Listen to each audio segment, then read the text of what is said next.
आदि घटनामा संलग्न कसैले पनि उन्मुक्ति पाउँदैन, पाउनुहुन्न। नियमावलीको होइन, यहाँ संविधान उल्लङ्घन गर्ने व्यवस्था मास्ने कुरासँग म प्रश्न उठाइरहेको छु। फेरि राजा बन्छु, व्यवस्था मास्छु भन्नेले यी सबै श्रृङ्खलाबद्ध घटनामा आफ्नो धारणा सार्वजनिक गर्नु पर्दैन? यस देशमा सबैले संविधान मान्नुपर्छ, व्यवस्था मान्नुपर्छ। हल्ला गरेको भरमा राजनीति र संसद सबैलाई अवरोध गर्ने काम गर्न मिल्दैन। राजा ज्ञानेन्द्र शाहले संविधानको ऐतिहासिक निर्णयपछि भएको सम्झौताको उल्लङ्घन गर्नुभएको छ। राजा ज्ञानेन्द्र शाहले संविधानको ऐतिहासिक निर्णयपछि भएको सम्झौताको उल्लङ्घन गर्नुभएको छ। त्यतिखेर नागरिकको हैसियतमा शान्त जीवन बिताउने, नागरिकको कानुनी र त्यतिखेर नागरिकको हैसियतमा शान्त जीवन बिताउने, नागरिकको कानुनी र संवैधानिक अधिकार प्रयोग गरी व्यापार व्यवसाय सञ्चालन गर्ने, पूर्व राष्ट्र प्रमुखको हैसियतमा सरकारले सुरक्षाको प्रबन्ध गर्ने र उहाँलाई नागार्जुन दरबार प्रयोग गर्न र उहाँको मातालाई प्रयोग गरिरहेको नारायण हिटी दरबार परिसरको भवन प्रयोग गर्न दिने सहमति भएको थियो। प्रधानमन्त्रीले समय पाउनु भएको छ, उहाँले हाल राष्ट्रिय सभाका माननीय सदस्य एवं तत्कालीन गृहमन्त्री श्री कृष्ण प्रसाद सिटौलाले सरकारको तर्फबाट संवाद व्यवस्थापन गर्नुभयो। माननीय सदस्यहरू आसन ग्रहण गर्नुहोस्। आपराधिक घटनामा नियमावलीको होइन, यहाँ संविधान उल्लङ्घन गर्ने व्यवस्था मास्ने कुरासँग म प्रश्न उठाइरहेको छु। माननीय सदस्यहरू आसन ग्रहण गर्नुहोस् र प्रधानमन्त्रीलाई समय बोल्न दिएको छ। सबैले यस देशमा सबैले संविधान मान्नुपर्छ, व्यवस्था मान्नुपर्छ। हल्ला गरेको भरमा राजनीति र संसद सबैलाई अवरोध गर्ने काम गर्न मिल्दैन।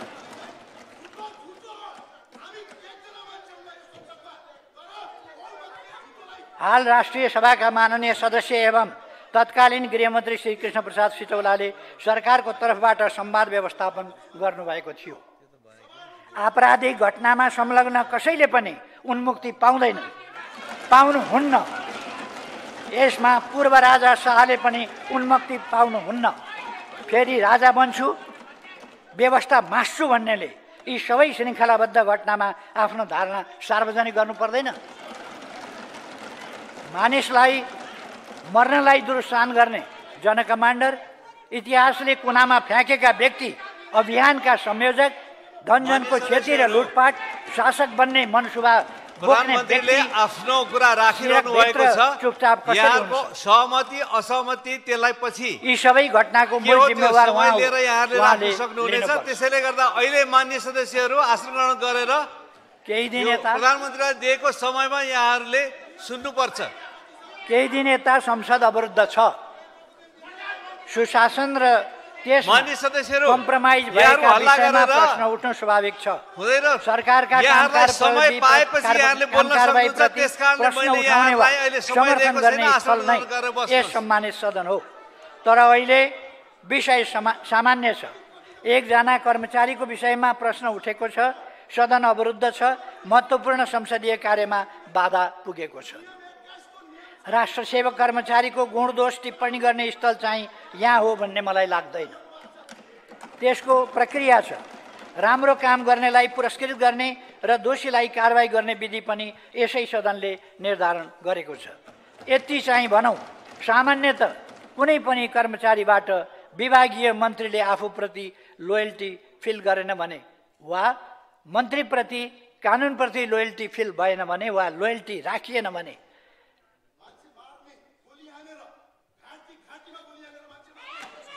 माननीय सदस्य यहाँलाई समय दिएको छैन, त्यसकारणले यहाँ नबोल्नु होला।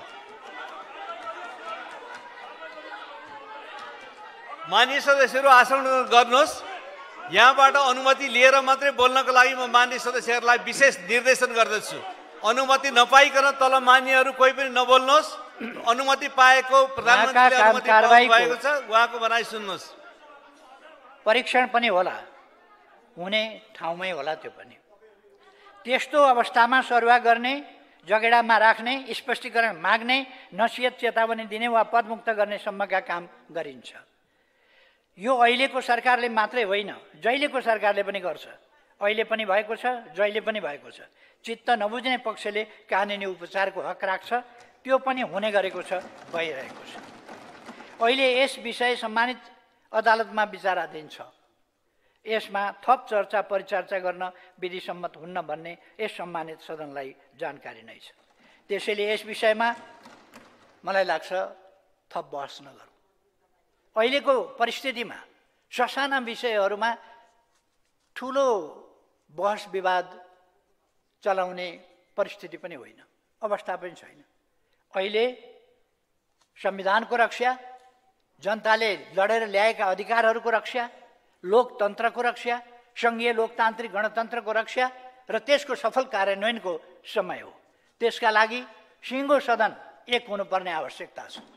हामीले सुनेका छौँ व्यवस्थाका विरुद्ध, प्रणालीका विरुद्ध, लोकतन्त्रका विरुद्ध, संविधानका विरुद्ध ललकारेर त्यसलाई नै अस्वीकार गर्ने र त्यसका निम्ति विभिन्न प्रकारका असंवैधानिक, गैर कानुनी र समाजलाई नोक्सान पुर्ने गम्भीर अपराधिक क्रियाकलाप गर्ने सम्मका क्रियाकलापहरू भइरहेका छन्। यस्तो बेलामा सिङ्गै समाज गम्भीर हुन पर्दछ। यस्तो बेलामा सिङ्गै समाज गम्भीर भएर यस्ता कुराहरूलाई रोक्न पर्दछ। हाम्रो ध्यान त्यतापट्टि जानुपर्छ भन्ने मलाई लागेको छ। कहीँ कतै सरकारको तर्फबाट कुनै काममा या कुनै नीतिमा, कुनै व्यवहारमा कहीँ कमी कमजोरी भएको छ भने सरकार आलोचना सुन्न तयार छ। तर ती आलोचनाहरू संविधान र व्यवस्थाका कानुनका दायराभित्र र सामाजिक मूल्य मान्यताका दायराभित्र हुनुपर्दछ। जथाभावी भ्रम फैलाउने, जथाभावी क्रियाकलाप गर्ने, जथाभावी बोल्ने जस्ता कुराहरू यो कहीँ पनि स्वीकार्य। काठमाडौँको 3 कुनेमा अर्को सभाको लागि स्थान दिइएको थियो। त्यस कार्यक्रममा आयोजक को हुन् भन्नेमा केही आशंका र दुविधा समेत थियो।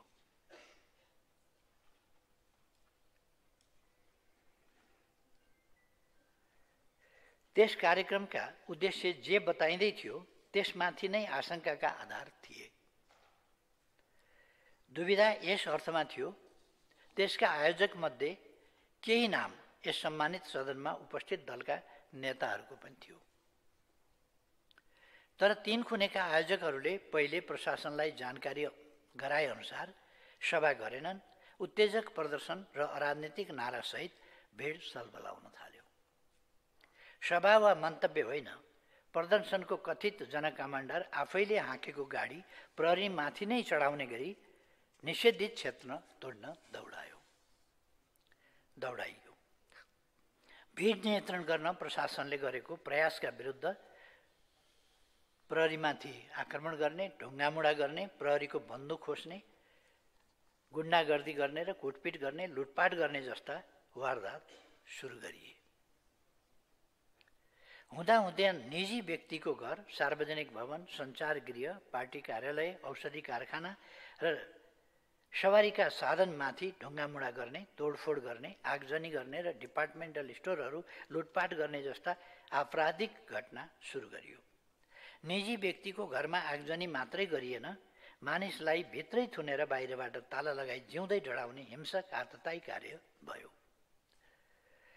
अन्तर्राष्ट्रिय विमानस्थलमा आगजनी गर्ने र प्रज्वलनशील पदार्थमा आगो लगाई विस्फोट गराउने आतंककारी काम समेत भयो। प्रहरीका सवारी साधन मात्रै होइन, आगो निभाउन आएका दमकलमाथि आक्रमण गरियो। यी सबै निन्दनीय र खेदजनक कार्य हुन्। यस्ता घटनामा संलग्नहरूमाथि जोसुकै हुन्, जुनसुकै कभरमा किन नहुन्, कडा प्रशासनिक कारबाही हुन्छ। घटनाको विस्तृत विवरण उपयुक्त समयमा गृहमन्त्रीज्यूले यस सदनमा राख्नुहुनेछ। घटनामा संलग्नहरूमाथि छानबिन सुरु भएको छ। यसका योजनाकार को हुन् र को संलग्न छन्, सरकारले यस सन्दर्भमा छानबिन र अनुसन्धान गरिरहेको छ।